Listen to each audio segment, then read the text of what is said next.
ജനാധിപത്യം അട്ടിമറിച്ച് സൈനിക നിയമം കൊണ്ടുവരാൻ ശ്രമിച്ചതിന് ഇംപീച്ച് ചെയ്ത ദക്ഷിണ കൊറിയൻ പ്രസിഡന്റ് യൂൺ സുക് യോളിനെ അറസ്റ്റ് ചെയ്യാൻ നീക്കം. 6 മണിക്കൂർ നീണ്ട സുരക്ഷാ തർക്കത്തിന് ശേഷം സസ്പെൻഡ് ചെയ്ത പ്രസിഡന്റ് യൂൺ സുക് യോളിനെ അറസ്റ്റ് ചെയ്യാനുള്ള ശ്രമം ദക്ഷിണ കൊറിയ പോലീസ് അവസാനിപ്പിച്ചു. യൂൺ സുക് യോളിനെ അറസ്റ്റ് ചെയ്യുന്നതിനായി ഏകദേശം 2800 പോലീസുകാരെ അണിനിരത്തിയിരുന്നു. യോളിനെ അറസ്റ്റ് ചെയ്യാനുള്ള ശ്രമം ആരംഭിച്ചതായി അഴിമതി അന്വേഷണ ഓഫീസർ സ്ഥിരീകരിക്കുകയും ചെയ്തു.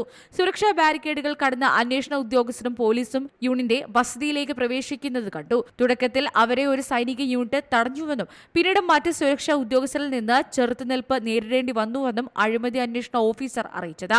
ഡിസംബർ 14-നാണ് യൂൺ സുക് യോളിനെ ഇംപീച്ച് ചെയ്തത്. നാഷണൽ അസംബ്ലിയിലെ 300 അംഗങ്ങളിൽ 204 പേരും അനുകൂലിച്ചതോടെയാണ് യോളിന് പുറത്തേക്കുള്ള വഴികൾ തെളിഞ്ഞത്. 85 അംഗങ്ങൾ മാത്രമാണ് എതിർത്ത് വോട്ട് ചെയ്തത്. 3 പേർ വിട്ടുനിന്നു.